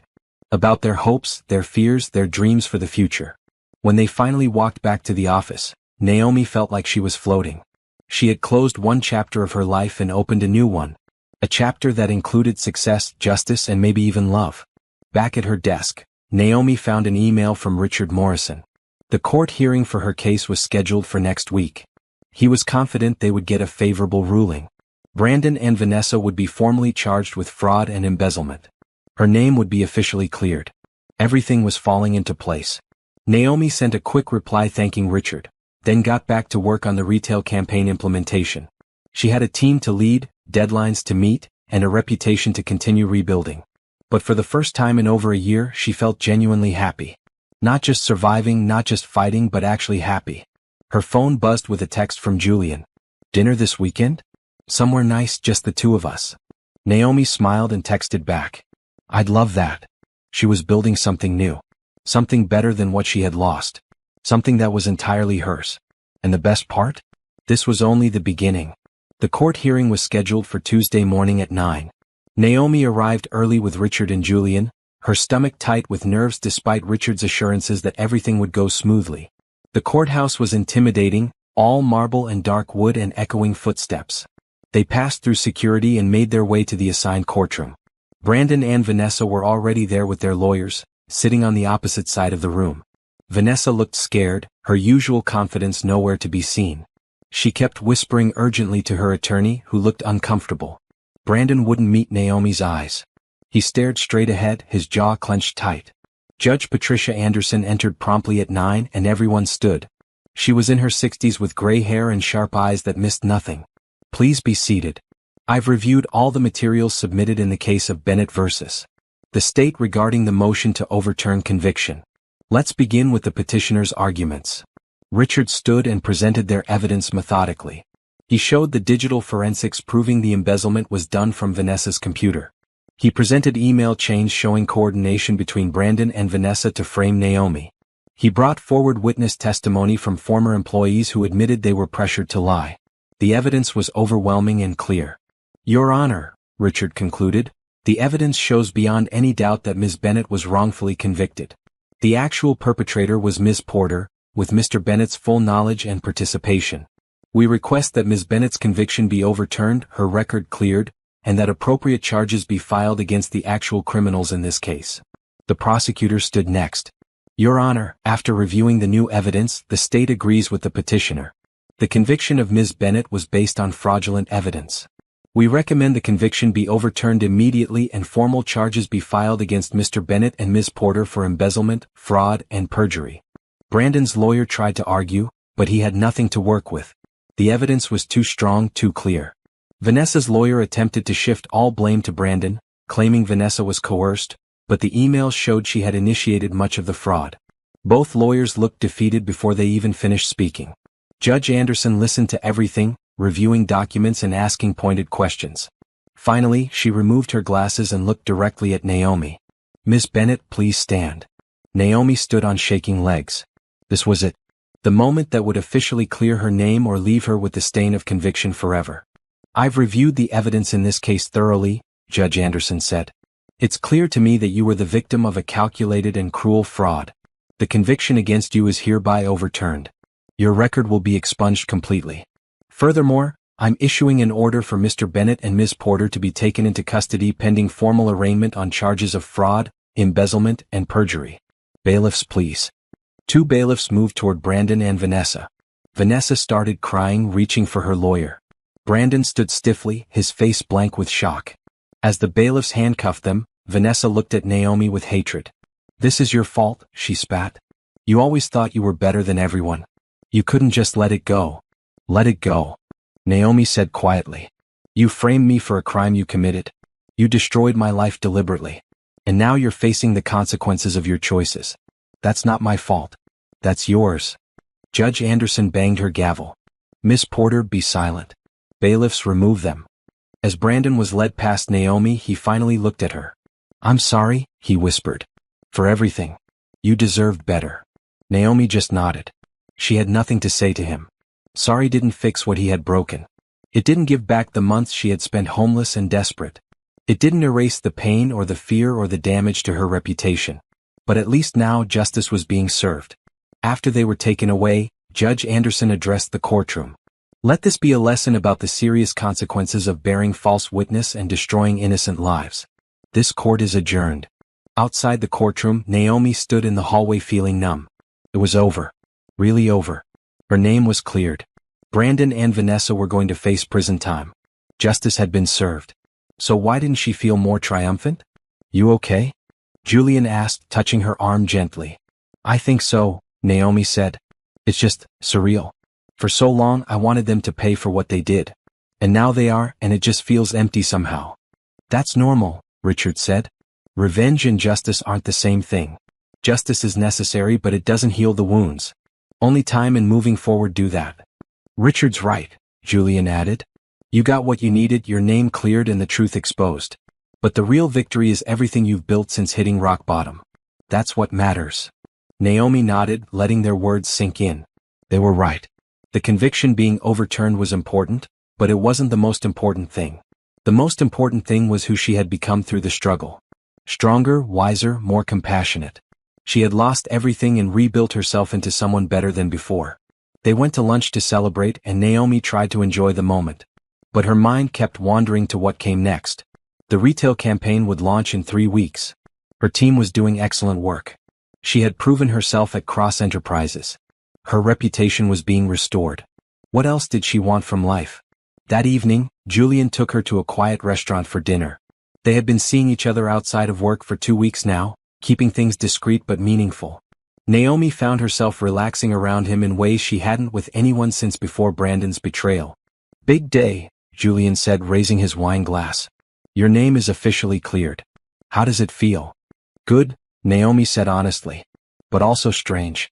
I've been fighting for this for so long, and now that I have it, I'm not sure what to do next. What do you want to do next? Have you thought about it? Naomi considered the question. I want to keep working, keep growing professionally. The retail campaign is just the beginning. I have ideas for other projects, new approaches we could try. I want to build something lasting. That's the work side. What about personally? What do you want for yourself? Naomi paused, trying to put her feelings into words. I want to stop looking backward. I've spent so much energy on what Brandon and Vanessa did to me, on getting revenge and justice. But that's done now. I want to look forward instead. Build new relationships, new memories. Maybe even learn to trust again. Julian smiled. That sounds healthy. And for what it's worth, I trust you. Completely. I trust you too, Naomi said, realizing it was true. Somewhere along the way, without even meaning to, she had started trusting Julian with her hopes and fears and dreams. Thank you for being patient with me while I figured things out. Thank you for letting me be part of your journey. You're an amazing woman, Naomi. I'm lucky to know you. They finished dinner and walked through the city, talking and laughing. Naomi felt light, free of the weight she had been carrying. The past was behind her. The future was ahead. And for the first time in a long time, that future looked bright.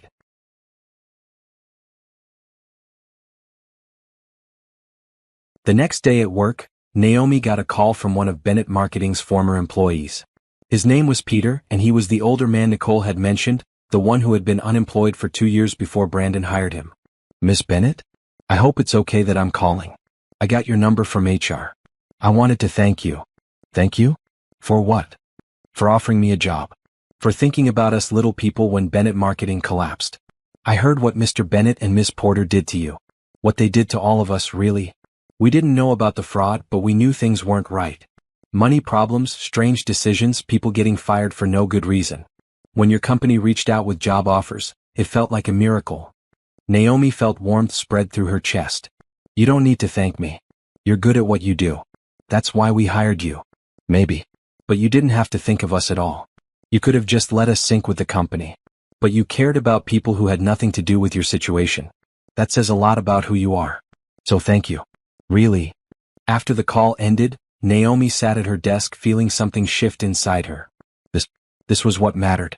Not watching Brandon and Vanessa get arrested, not clearing her name, not even winning the contract. This moment of knowing she had helped people who needed it, just as Julian had helped her when she needed it most. She thought about the homeless woman she had been 3 months ago, desperate and forgotten. She thought about how one person's kindness had changed her entire life. And now she was in a position to do the same for others. To look out for people who were struggling, to give chances to those who deserved them, to build something that valued people over profits. That was the kind of legacy she wanted.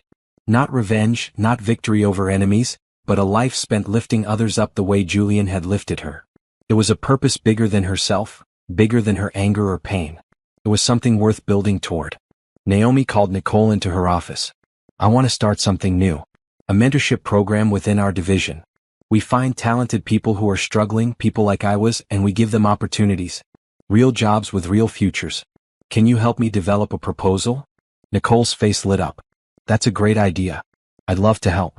When do you want to start? Right now, Naomi said, smiling. Let's build something good. By the end of the day, they had a rough outline for the program. Naomi planned to present it to Julian next week. She felt energized and purposeful in a way she hadn't since before her life fell apart. This was what moving forward looked like. Not forgetting the past, but using it to create something better in the future. That evening, as Naomi walked home from work, she passed the Grand Sterling Hotel where Julian had first helped her. She looked up at the building, remembering that desperate night when she had grabbed a stranger's hand and begged for help. She remembered the hunger, the fear, the absolute certainty that her life was over. But it hadn't been over. It had been a new beginning. And now, looking back, she could see that everything that happened, terrible as it was, had led her to this moment. Stronger, wiser, more compassionate. Ready to build a life that mattered. Brandon and Vanessa would go to prison. Their company had collapsed. Their reputations were destroyed. That was justice and it was deserved. But Naomi realized she didn't care about their punishment anymore. She cared about her own growth, her own future, her own purpose. The best revenge, she now understood, wasn't watching them suffer. It was becoming someone so successful, so fulfilled, and so genuinely happy that they became irrelevant. It was building a life they could never touch or tarnish. It was winning so completely that their betrayal became just a footnote in her story, not the defining moment. And she had done that. She had won. Not just in court, not just in business, but in life. She had survived the worst and come out better. That was the real victory. Naomi smiled and continued walking home, ready for whatever came next. 6 months after the court hearing, Naomi stood at the front of a conference room presenting her mentorship program to Julian and the executive team. The retail campaign had been a massive success, bringing in revenue that exceeded all projections. Her division had expanded, adding 10 new employees including 5 from Bennett Marketing. And now she was ready to launch something even more meaningful. The opportunity program will identify talented individuals who have faced setbacks not of their own making, Naomi explained, clicking through her presentation slides. People who have been wrongfully accused, discriminated against, or simply fallen through the cracks. We'll provide them with real jobs, mentorship, and the resources to rebuild their careers. Not charity, but genuine opportunities based on merit. Julian watched her with pride. She had grown so much in these past months, becoming one of his most valuable employees and, more importantly, someone he deeply cared about. Their relationship had developed slowly and carefully, built on mutual respect and understanding. Nobody at the company questioned it because Naomi had earned her position through exceptional work. "I love it," Helen said when Naomi finished. "This program reflects our company values and gives us access to talented people other companies overlook. I'm fully supportive." The other executives nodded in agreement. Julian smiled. "Then it's approved. Naomi, you'll oversee the program along with your other duties. Hire whoever you need to make it work. This is important." After the meeting, Julian walked Naomi back to her office. "That was impressive. You've really found your calling."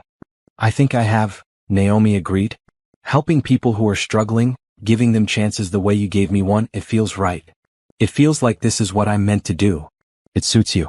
You've always been compassionate, even when you had every reason to be bitter. That's a rare quality." They had reached Naomi's office. She paused in the doorway. "Are we still on for dinner tonight? I was thinking we could try that new Italian place. Actually, I have something else in mind. Meet me at 7 at the park where we first talked about us. I have a surprise." Naomi raised an eyebrow. "A surprise? Should I be worried?" "Not at all. Just trust me." Julian kissed her cheek quickly, mindful that they were at work. 7 o'clock. Don't be late." The rest of the day crawled by. Naomi tried to focus on work but kept wondering what Julian had planned. They had been dating for several months now, taking things slow but steady. They spent weekends together, had dinner several times a week, and talked for hours about everything and nothing. Naomi had let herself fall for him completely, trusting in a way she never thought she would again. At 6:45, Naomi left the office and headed to the park. The weather was perfect, spring giving way to summer with warm breezes and clear skies. She found Julian waiting on their bench, dressed casually in jeans and a nice shirt. He stood when he saw her, smiling in a way that made her heart flutter. "Right on time," he said. "Come with me. We're going somewhere." He led her through the park to a small clearing surrounded by trees. Naomi gasped. The space had been transformed. String lights hung between branches, creating a canopy of soft light. A table was set with candles and flowers. Soft music played from hidden speakers. It was beautiful. "Julian, this is amazing. What's the occasion?" "No occasion. I just wanted to do something special for you. For us." He pulled out her chair and she sat down, overwhelmed by the thoughtfulness of it all. A server appeared from nowhere with their first course, and Naomi realized Julian had arranged a private dinner service in the park. They ate and talked as the sun set and the string lights glowed brighter. It was perfect, romantic without being too much, intimate without being overwhelming. When dessert was finished and the server had discreetly disappeared, Julian took Naomi's hand across the table. "I want to tell you something," he said. "These past months with you have been the happiest of my life. I spent 15 years building my company and thinking that was enough. But you showed me that success means nothing if you have no one to share it with. You make me want to be better, do better, live better. You make me happy in ways I didn't know I could be." Naomi felt tears prick her eyes. "Julian, I feel the same way. You saved my life, but more than that, you helped me rebuild it into something better than before. You believed in me when I didn't believe in myself. I love you for that. I love you for so many reasons." "I love you too," Julian said simply. "I've been wanting to say that for weeks but wasn't sure if it was too soon. But tonight feels right. It's not too soon. I love you, Julian. Completely." They stood and kissed and Naomi felt like she was flying. This was what moving forward looked like. Not forgetting the past or pretending it didn't happen, but building something new and beautiful from the ruins. She had started with nothing, lost everything, and now she had more than she ever dreamed possible. A career she loved, a purpose that mattered, and a man who truly valued her. Over the next several months, life settled into a happy rhythm. The opportunity program launched successfully, helping dozens of people get back on their feet. The retail campaign continued to exceed expectations, leading to more contracts and expansion. Naomi's reputation in the industry was fully restored, with several trade publications featuring her success story. Brandon and Vanessa both pled guilty to reduced charges to avoid trial. Brandon got 3 years in prison, Vanessa got 4. Their sentencing made local news, but Naomi barely paid attention. They were part of her past and she was focused on her future. She heard through industry contacts that Brandon had tried to start over after his release, but his reputation was ruined. No one would work with him. He ended up leaving the city entirely, moving somewhere out west. Vanessa disappeared completely, her social media deleted and her contacts cut off. Naomi felt a moment of sympathy for how far they had fallen, but it passed quickly. They had made their choices and faced the consequences. 1 year after Julian had first helped her, Naomi stood in front of her bathroom mirror in the apartment she still kept, though she spent most nights at Julian's place now. She looked at her reflection and barely recognized the woman staring back. She was healthy, happy, confident.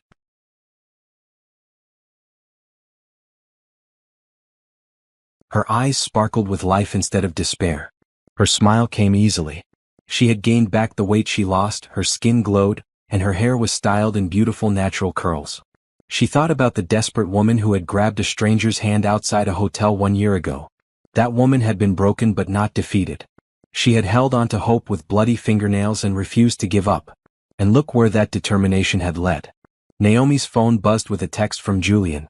"Breakfast on the balcony? I made your favorite." She smiled and texted back. "Be there in 20 minutes. At Julian's penthouse, they ate breakfast together while watching the city wake up below them. It had become their Sunday morning tradition, these quiet moments together before the week began. Julian read the business section while Naomi reviewed reports on her tablet. Comfortable silence broken by occasional comments and laughter. "I have news," Julian said, setting down his newspaper. "The board approved my expansion proposal. We're opening offices in 3 new cities next year. And I want you to head up the marketing division for all of them." Naomi looked up, shocked. "Are you serious? That's a massive responsibility." "I know. But you're ready for it. You've proven yourself 10 times over this year. Besides, I trust you completely. You'll build something amazing. This is incredible. Thank you for believing in me. I always have. From the first moment I saw something special in you." Julian paused, looking suddenly nervous in a way Naomi had never seen. "Actually, there's something else I want to ask you." He stood up and walked to the balcony railing, looking out at the city. Naomi followed him, curious about his change in mood. When he turned back to her, he was holding a small box. "Naomi, 1 year ago I met a woman who was at her lowest point. But even then, even desperate and hungry and scared, she had dignity and strength. She grabbed my hand and asked for help, and in that moment she changed my life as much as I changed hers. Since then, I've watched you rebuild yourself into something extraordinary. You're brilliant, compassionate, driven, and beautiful inside and out. You make me want to be a better man every single day." Julian opened the box, revealing a simple but elegant diamond ring. "I know it hasn't been that long, but I also know what I want. I want to spend my life with you. I want to build a future together, help more people together, create something meaningful together. Naomi Bennett, will you marry me?" Naomi felt tears streaming down her face, but they were happy tears. A year ago, she had been sleeping on the streets, convinced her life was over. She had lost everything and thought she would never trust or love again. But here she was with a man who truly valued her, a career she loved, and a future full of possibilities. "Yes," she said, laughing and crying at the same time. "Yes, absolutely yes." Julian slipped the ring on her finger and pulled her into a kiss. They stood on the balcony holding each other as the city buzzed below, 2 people who had both been broken by betrayal and had found healing in each other. Later that day they celebrated with her team and close friends. Adrian made an embarrassing toast. Nicole cried happy tears. Patricia gave Naomi a long hug and whispered, "I'm so proud of you." Everyone who had watched Naomi's journey from rock bottom to this moment shared in the joy. That evening, as things wound down and guests left, Naomi stood alone on Julian's balcony again, looking at the ring on her finger. She thought about everything that had happened in the past year. The pain, the struggle, the victories, the growth. Brandon had tried to destroy her, and for a while he had succeeded. He had taken her business, her reputation, her home, everything. But what he hadn't counted on was her resilience. What he hadn't realized was that by stripping everything away, he had forced her to discover who she really was beneath all the trappings of success. She was stronger than she knew. She was more talented than she believed. She was capable of surviving the worst and thriving anyway. Brandon's betrayal had been devastating, but it had also been transformative. She was a better person now than she had been before everything fell apart. And the best part? She had everything Brandon and Vanessa had tried to take and more. A successful career built on her own merit. A reputation for excellence and integrity. Financial security. And most importantly, real love with someone who saw her value and cherished it. Brandon was in prison, his life ruined by his own choices. Vanessa had disappeared in shame. Their company was gone. Their reputations destroyed. And Naomi? She was engaged to a man she loved, leading a division of a billion-dollar company, helping dozens of people rebuild their lives, and looking toward a future brighter than anything she had imagined. The best revenge really was living well. And Naomi was living better than well. She was living beautifully. Julian came out to join her, wrapping his arms around her from behind. What are you thinking about? Everything. How far I've come. How lucky I am. How much I'm looking forward to our future. Me too. You know what's funny? When I helped you that night, I thought I was doing a good deed. Being charitable. But you gave me so much more than I gave you. You reminded me what really matters in life. You taught me to trust again. You made me whole in ways I didn't even know I was broken. We saved each other, Naomi said softly. That's what the best relationships do. They stood together watching the sunset, two people who had lost everything and found each other in the process. The city stretched out before them, full of promise and possibility. Somewhere out there were more people like Naomi had been, desperate and struggling and thinking their lives were over. But through the opportunity program and their example, maybe some of those people would get the second chances they needed. Naomi looked at her ring again, then at Julian, then out at the city. 1 year ago, she had been homeless and hopeless. Today she was engaged, successful, and genuinely happy. The journey had been painful, but it had brought her here. And here was exactly where she was meant to be. I love you, she said to Julian. I love you too. Always. As the sun set and the city lights began to glow, Naomi smiled. Brandon had tried to write the ending to her story, making himself the victor and her the victim. But she had taken back the pen and written her own ending. One where she won not through cruelty or revenge, but through resilience, hard work, and refusing to let bitterness consume her. She had been knocked down to nothing and had risen higher than before. She had faced her worst enemy and defeated him not with violence but with excellence. She had learned that the strongest revenge was becoming so successful and so happy that the people who hurt you became irrelevant. Brandon was her past. Julian was her future. And that future was going to be amazing. Naomi took one last look at the city, feeling grateful for every painful step that had led her here.